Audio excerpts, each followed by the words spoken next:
The ink was still wet on the page, a dark, glistening accusation I had just rewritten. My hand didn't tremble until I finally set the pen down. The conservation lab was silent, heavy with the sharp scent of acetone and old paper, a smell that usually calmed me.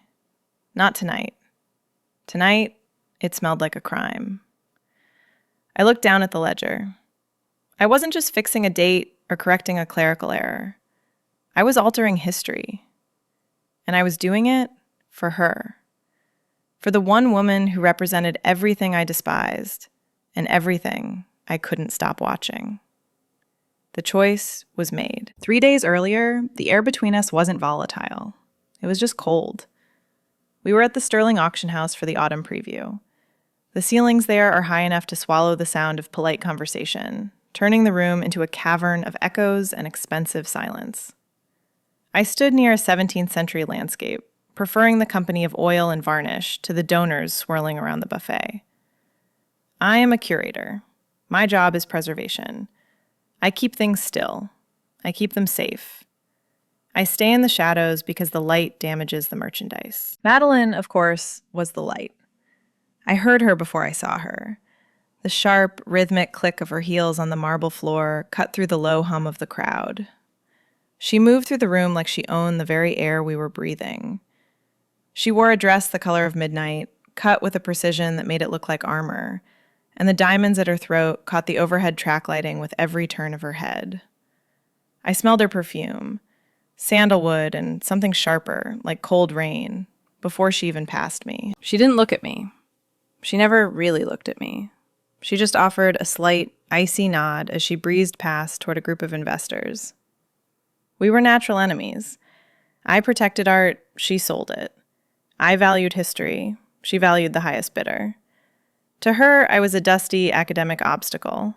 To me, she was chaos in high heels. But I watched her. I always watched her.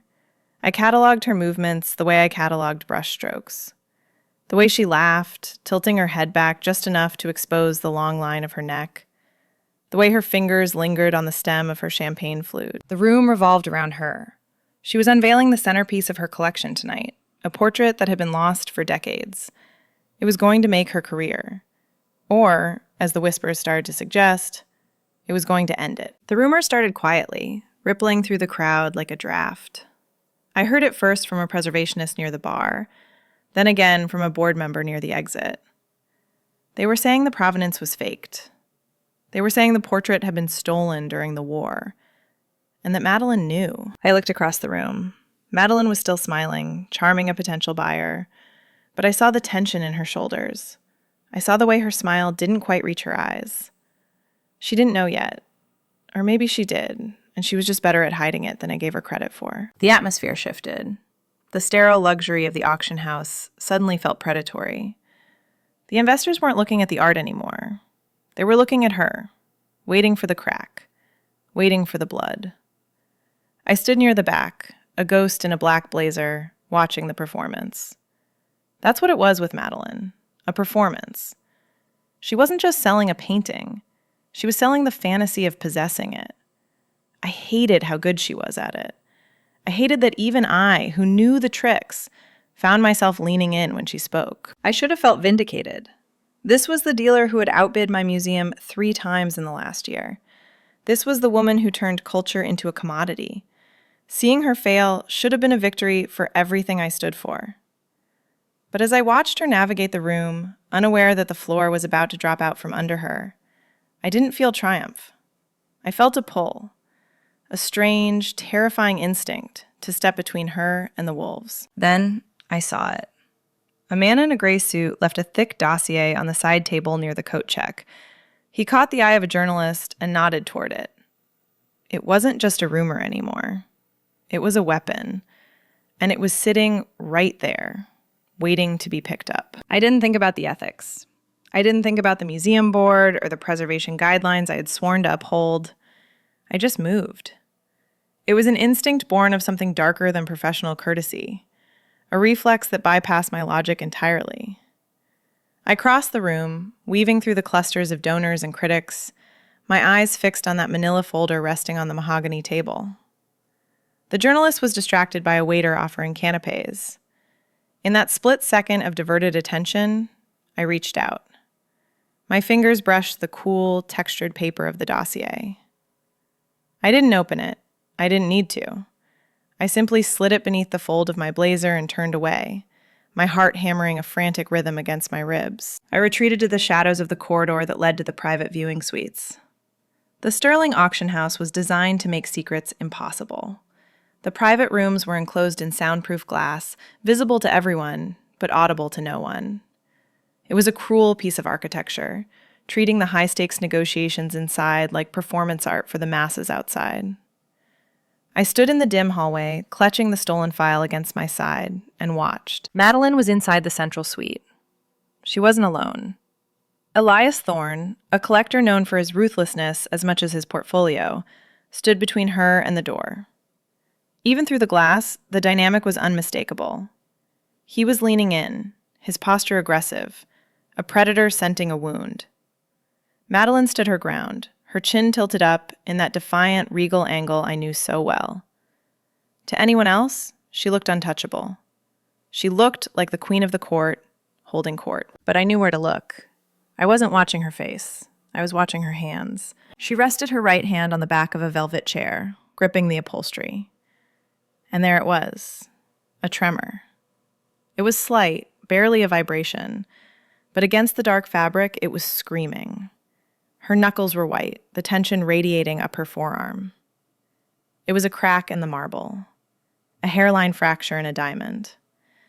For the first time since I had known her, Madeline looked human. She looked terrified. The art world is unflinching. It does not forgive weakness, it devours it. If Thorne had the proof that was currently pressing against my ribs, he wouldn't just cancel the sale. He would dismantle her.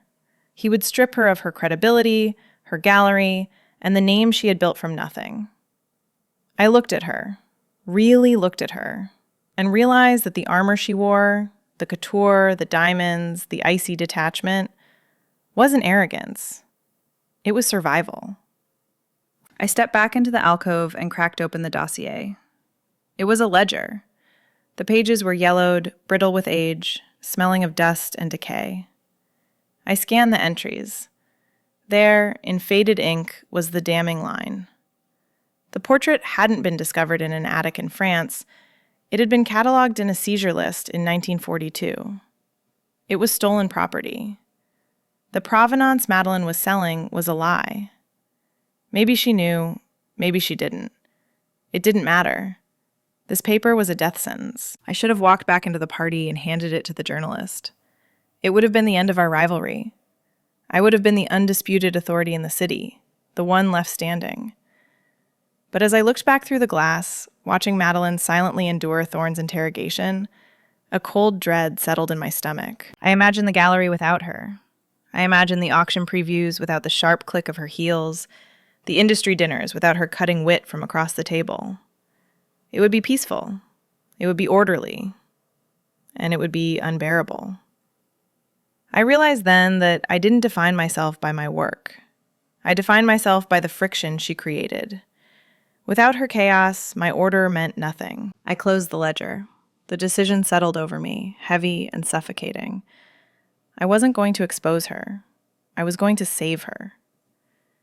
I turned my back on the glass wall, on the party, on the truth. I walked toward the service elevator that led down to the conservation labs, the ledger burning against my skin like a brand. The air thickened with the weight of what I was about to do, but for the first time all night, my hands were steady. The service elevator descended with a mechanical groan, dropping me from the perfumed air of the gala into the subterranean chill of the conservation wing. When the doors slid open, the silence was absolute. This was my domain. Upstairs was for the buyers, the drinkers, the people who saw art as an asset class. Down here, it was for the surgeons. I walked past the rows of drying racks and solvent cabinets, my heels clicking a solitary rhythm on the concrete floor, until I reached my private lab. I swiped my badge, the lock disengaged with a heavy thud, and I stepped inside. I didn't turn on the main overheads. I couldn't bear the exposure. Instead, I flicked on the task lights above my primary workbench. The sudden, clinical brightness carved a circle of illumination out of the darkness, turning the table into a stage. I placed the stolen dossier in the center. Under the magnified lens of the loupe, the incriminating entry looked like a scar. Seized, 1942. 2 words that could dismantle a legacy. 2 words that could break Madeline. I took a breath, inhaling the familiar, sharp cocktail of acetone, ethanol, and aged cellulose. It was the scent of preservation, but tonight it smelled like complicity. I wasn't preserving history, I was rewriting it. I moved with the muscle memory of 1,000 restorations. I reached for my tools, not the heavy machinery, but the delicate instruments. A surgical scalpel with a microblade, a bone folder, a set of pigments I had ground myself. The process of forgery is not about addition, it is about subtraction. I had to remove the truth before I could paint the lie. I positioned the scalpel over the page. My hand, usually steady enough to reattach a flake of paint the size of a grain of sand, hovered. For a second, the enormity of the act paralyzed me. I was a curator. I was sworn to the truth of the object. But then I thought of Madeline upstairs, holding her breath in a glass room, and the paralysis shattered. I lowered the blade. With agonizing slowness, I began to scrape. I wasn't just lifting ink. I was lifting the years. I scraped away the war. I scraped away the theft. I worked fiber by fiber, teasing the black ink out of the paper's weave until the date was gone, leaving only a ghost of abrasion on the surface. I smoothed the paper down with the bone folder, burnishing the fibers until the wound in the page was invisible to the naked eye. Then came the creation. I mixed a new ink, blending lampblack and gum arabic with a drop of iron gall to mimic the oxidation of the era.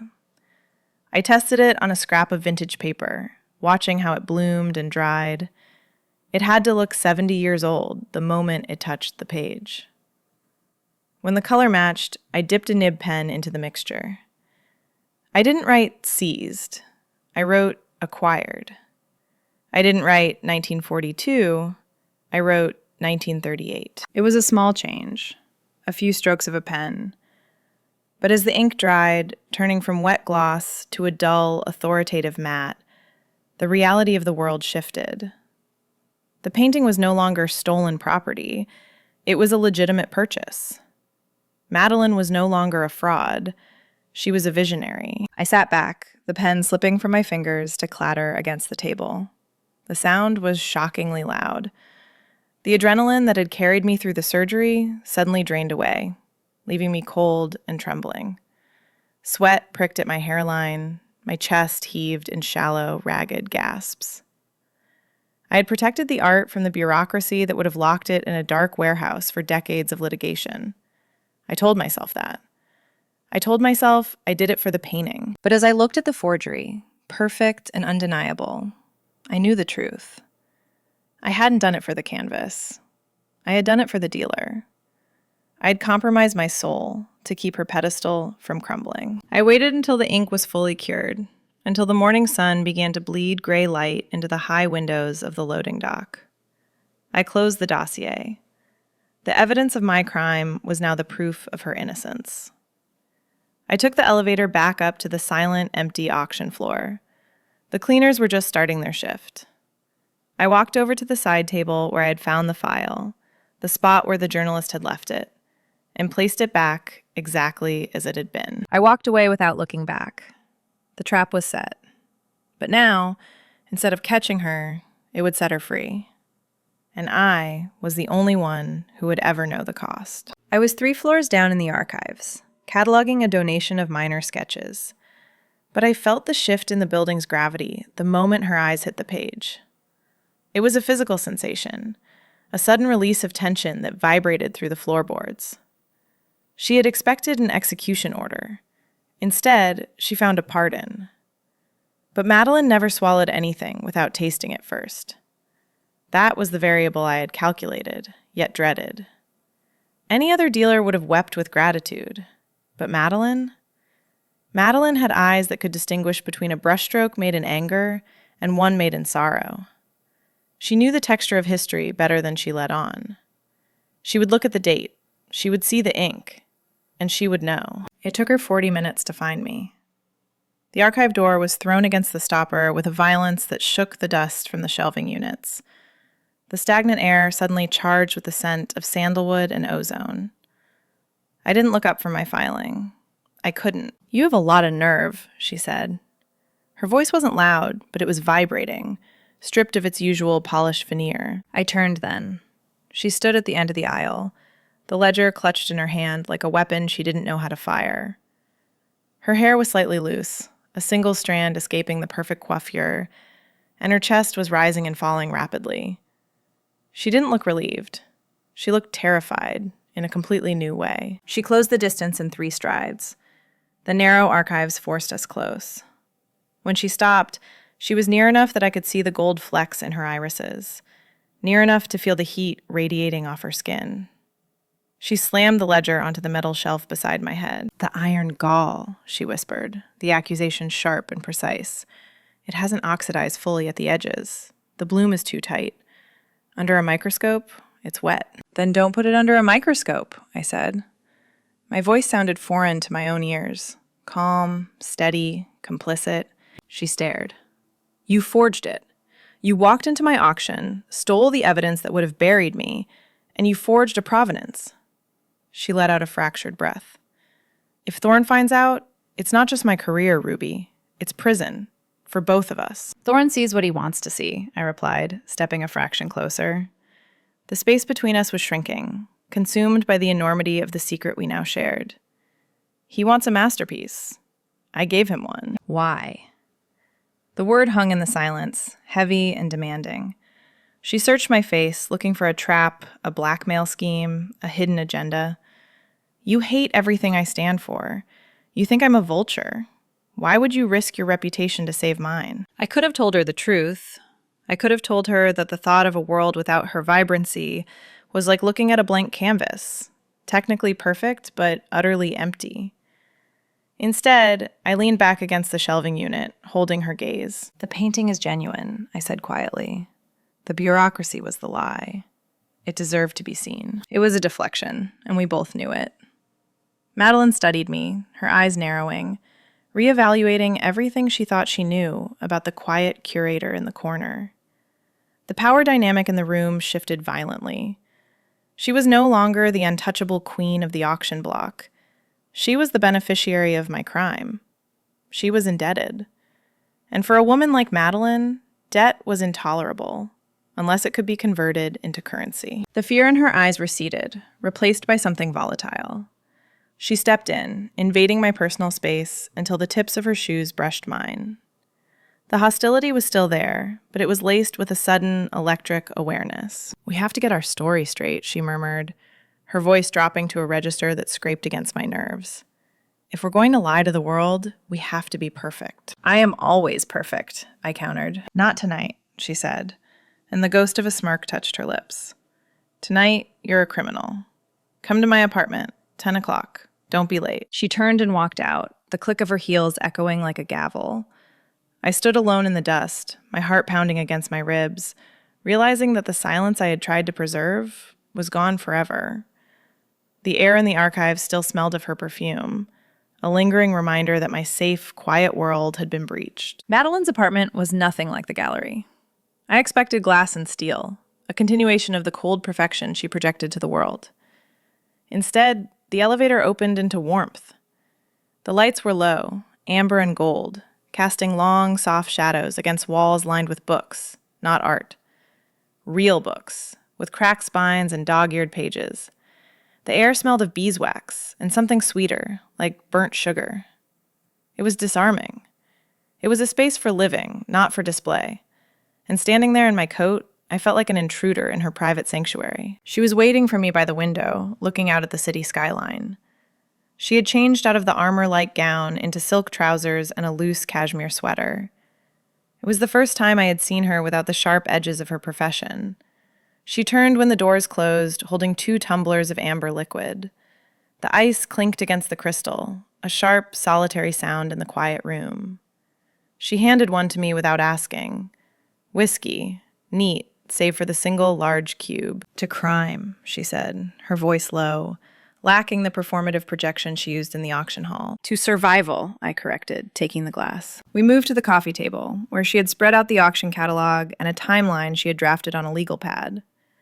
We sat on the floor, the expensive Persian rug beneath us, knees inches apart, but never touching. For the next hour, we built the lie. We went over the dates. We memorized the fictional narrative of how the ledger had been misfiled in a private collection in Zurich, how it had been rediscovered just in time. It was technical work, the kind I usually did alone in the silence of the museum. But doing it with her, in the intimacy of her home, felt illicit. Every time she pointed to a date on the page, her arm brushed against mine. The contact was fleeting, accidental, surely, but it sent a shockwave through me that made it hard to focus on the years. The air between us grew heavy, charged with the static of what we weren't saying. We were conspirators now. We were the only two people in the city who knew the truth, and that shared knowledge created a wall around us, shutting out the rest of the world. I watched her as she spoke. I watched the way her brow furrowed when she concentrated, the way she chewed on the end of her pen, a nervous habit I had never seen in public. She wasn't the untouchable rival anymore. She was flesh and blood, and she was terrified, and she was dangerously close. The whiskey warmed my blood, settling deep in my chest, but the heat coming off her was stronger, pulling me in like a tide. "If they ask about the ink analysis?" she asked, looking up. Her eyes were dark, searching mine for reassurance. "They won't," I said, my voice steady. "The iron gall formula is perfect. By tomorrow, it will have oxidized enough to fool even the spectrometer." She exhaled, a long, shaky breath, and leaned back against the sofa, stretching her neck. The movement caused the collar of her sweater to slip, revealing the pale curve of her shoulder. My gaze dropped to it involuntarily. There was a loose thread on the neckline, a tiny imperfection in the cashmere. Without thinking, I reached out. My fingers brushed the skin of her collarbone. It was electric. She froze, her breath catching in her throat, but she didn't pull away. I caught the thread between my thumb and forefinger, but I didn't pull it. I just let my hand linger there, resting against the pulse that was beating rapidly, frantically, at the base of her throat.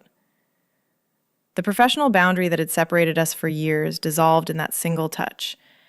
It wasn't just about fixing a sweater. It was a claim. I had saved her. In some twisted, silent way, she belonged to me now. Her eyes locked onto mine, wide and darkened with something that looked like hunger. The silence stretched, thick and suffocating, filled with the sound of our breathing. I could feel the heat of her skin seeping into my fingertips. I wanted to lean in. I wanted to taste the fear and the whiskey on her lips. Then, the phone on the table buzzed. The sound shattered the moment like a hammer through glass. Madeline jerked back, the spell broken, and scrambled to grab the device. I pulled my hand away, my fingers still burning from the contact, as the reality of our danger rushed back into the room. The Sterling Gala was designed to be a spectacle, a glittering victory lap for the season's highest earners. Crystal chandeliers dripped light onto the crowd below, refracting off diamond chokers and champagne flutes, until the entire room felt like it was spinning inside a kaleidoscope. I stood near a pillar, nursing a glass of sparkling water, watching the ecosystem I despised function at its peak. Tonight, however, the nausea I usually felt at these events was replaced by a humming, high-frequency adrenaline. The painting, our painting, hung at the front of the room, bathed in a spotlight that made the forged colors sing. It was the star, and we were the directors of the play. Madeline moved through the crowd like a current of electricity. She wore red tonight, a violent, unapologetic crimson that severed the sea of black tuxedos. She was laughing, touching arms, accepting congratulations for a discovery that belonged to a history we had invented in a basement. When her eyes caught mine across the room, the air between us snapped tight. She excused herself from a circle of banking heirs and made a beeline for me. To the room, it looked like a predator closing in on prey. To us, it was a rendezvous. "You're hovering," she murmured as she passed, stopping just close enough that I could smell the sandalwood again. She didn't look at me. She looked out at the crowd, maintaining the ruse. "It makes you look guilty." I'm observing, I corrected, stepping to her side, shoulder to shoulder. It makes me look like I'm waiting for you to slip up. I don't slip, she said, and I felt her hand drift to the small of my back. Her fingers splayed against the silk of my blouse, burning through the fabric, pressing into the dip of my spine. It lasted a second too long to be professional, a beat too firm to be friendly. It was a touch that claimed ownership, a silent, heavy reminder of the night in her apartment, of the whiskey and the almost kiss. The heat of it traveled up my spine, settling in the base of my neck. I leaned in, bringing my lips close to her ear. To the onlookers, it looked like a threat. To us, it was a promise. Vance is watching you, I whispered, my breath ghosting over the sensitive skin below her earlobe. 3:00, by the sculpture. Madeline didn't flinch. She didn't even turn. Let him watch. He's just angry he didn't get the commission. But Vance wasn't just angry. He was moving. The independent investigator hired by the insurance firm was cutting through the crowd, his gaze fixed on us with a predatory focus that matched Madeline's own. He cornered us before we could separate, blocking our path to the bar. "Ms. Sterling," Vance said, his voice oily and smooth. "And her shadow. A rare sight to see you two in agreement on anything." "We aren't agreeing," Madeline said coolly, swirling her wine. "Ruby was just telling me how much she hates the lighting." Vance didn't smile. "I'm sure. I had a question about the ledger, actually. The ink analysis came back spotless, which is remarkable. Almost too clean for a document stored in a damp Swiss basement for 40 years. I was wondering if I could run a secondary spectral test, just to be thorough." The trap snapped shut.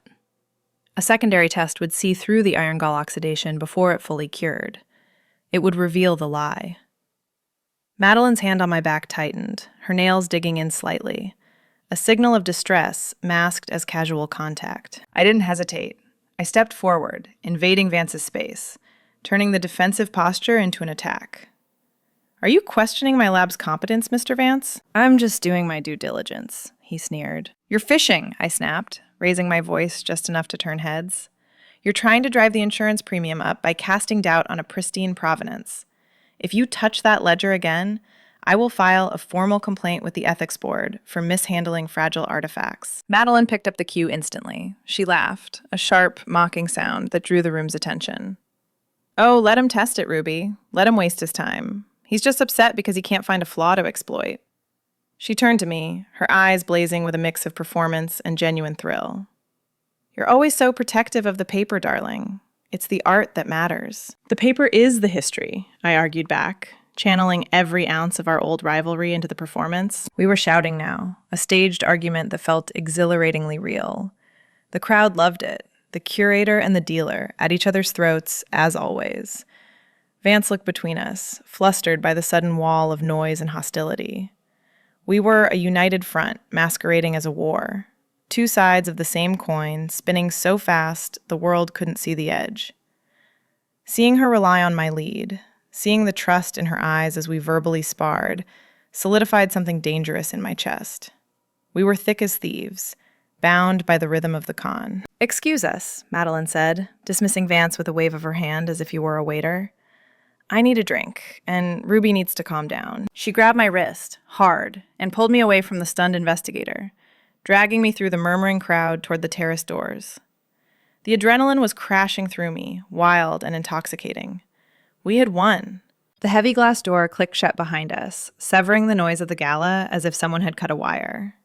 The silence of the terrace was sudden and absolute, filled only by the distant, rhythmic hum of the city below and the sharp intake of our own breathing. The wind up here was merciless, biting through the thin silk of my blouse, but I didn't feel the cold. I felt the heat of Madeline's hand, where it had gripped my wrist, a phantom pressure that lingered on my skin like a brand. She didn't look at me at first. She walked to the edge of the limestone railing, gripping the stone until her knuckles turned the color of bone. Her shoulders were rigid, the crimson dress whipping around her legs in the wind. She looked like a statue of a deity that had just realized it was mortal. "You are insane," she said. The words were torn from her throat, low and trembling. She turned to face me, her eyes wide, stripping away the composure she had worn like armor inside the ballroom. "Do you have any idea what you just did? You taunted an investigator. You baited him. I handled him, I said, my voice steady despite the hammering in my chest. He backs down when he's challenged. He's a bully, Madeline. You know that. He's not just a bully, Ruby. He's a forensic accountant with a grudge. She stepped away from the railing, closing the distance between us with frantic, jerky movements. If he files that complaint, if he pushes for a third-party audit, you lose everything. The museum, your license, your reputation. It's all gone. I knew the cost, I replied quietly. No, you didn't. Her voice cracked, a fracture in the perfect glass facade. You don't break rules. You follow them. You're the one who measures humidity levels and worries about light exposure. You don't stand in front of a federal investigator and lie to his face for what? She stopped, her chest heaving, searching my face for an answer that made sense. For a painting? I looked at her. The city lights cast hollow shadows across her face, highlighting the terror that she never let the world see. I could have lied again. I could have hidden behind the professional excuse, the sanctity of the art, the preservation of history. But the adrenaline had burned away my defenses. It wasn't about the painting, I confessed. The words hung in the cold air between us, fragile and terrifying. Madeline froze. The wind tangled a strand of dark hair across her cheek, but she didn't move to brush it away. Then what? It was the silence, I said, stepping closer. The magnetic pull that had drawn me to the dossier, to the lab, to the forgery, was now pulling me toward her. I imagined the gallery without you. I imagined the auction house without your noise, without your chaos. It was quiet. It was safe. I paused, letting the truth settle in the space between our bodies. And I hated it. I couldn't let the lights go out on you, Madeline. I couldn't. Her expression softened, the anger draining away to reveal something raw and devastatingly open. She looked at me as if she were seeing me for the first time, not as a rival, not as a colleague, but as the only solid thing in a world that was constantly shifting under her feet. I have been terrified for 10 years, she whispered. The confession was so quiet, the wind almost stole it. Every sale, every auction, I feel like I'm walking on ice that's getting thinner. Everyone is waiting for me to fall.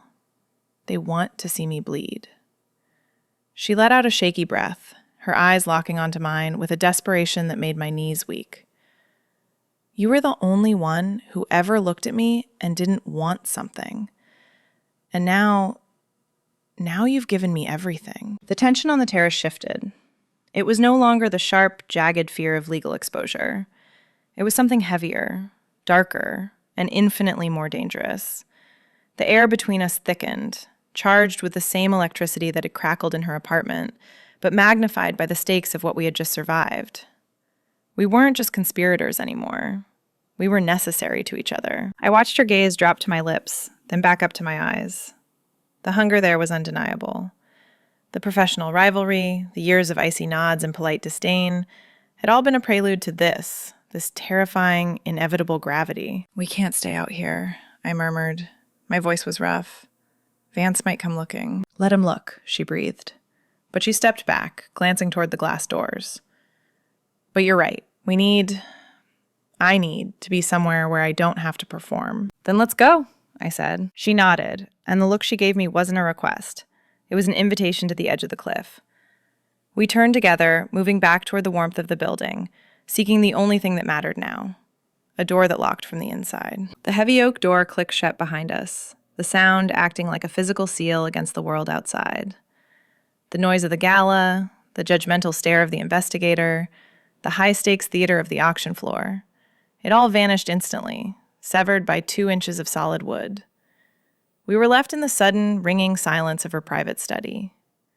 The room was dark, illuminated only by the ambient glow of the city filtering through the floor-to-ceiling windows, casting long architectural shadows across the Persian rugs and the leather furniture.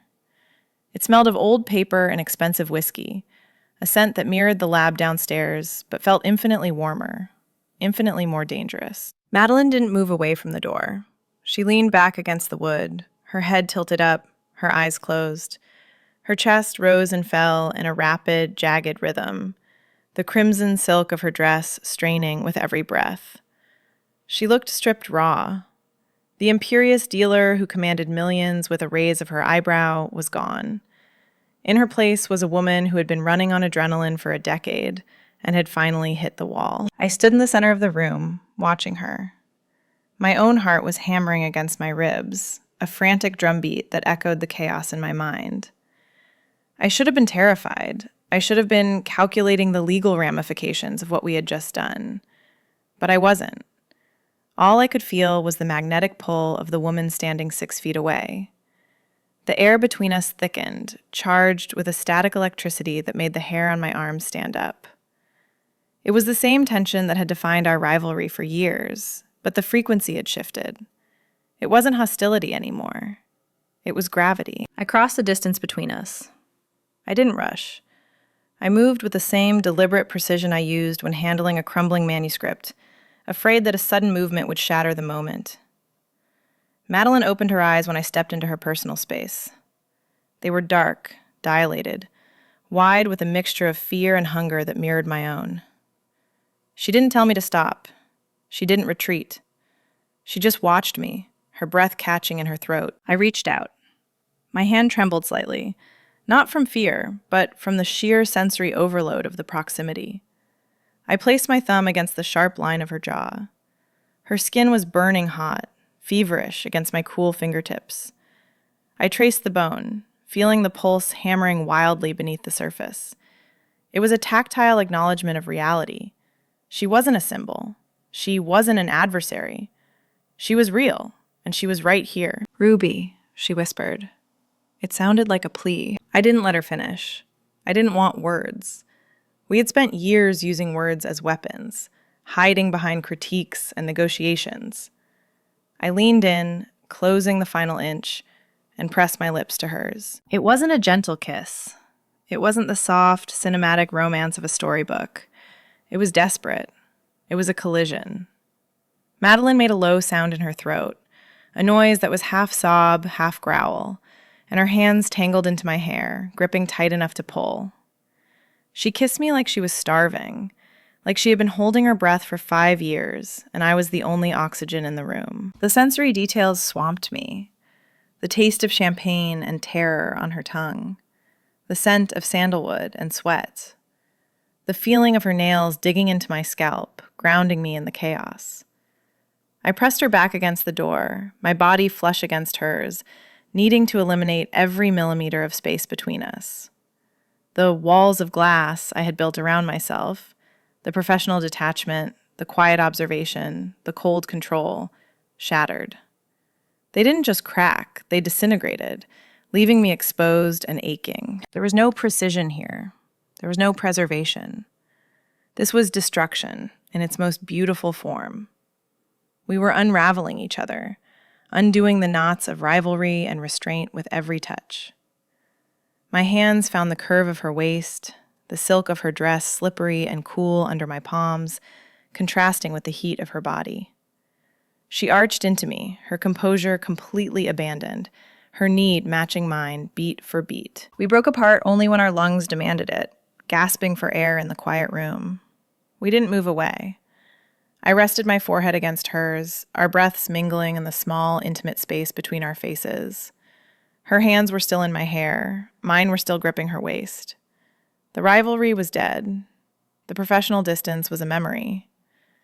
In the dark of that office, with the city lights watching from a distance, we were just 2 people who had finally stopped running. The morning light hit the gallery floor differently. It wasn't the harsh, accusing glare of the interrogation room anymore. It was soft, permissive, washing over the herringbone wood in pools of pale gold. I stood in front of the painting, our painting. The email from the insurance firm had arrived at exactly 8 a.m., a digital white flag that ended the war. Vance had signed off. The secondary spectral analysis was deemed unnecessary due to the impeccable condition of the supporting documentation.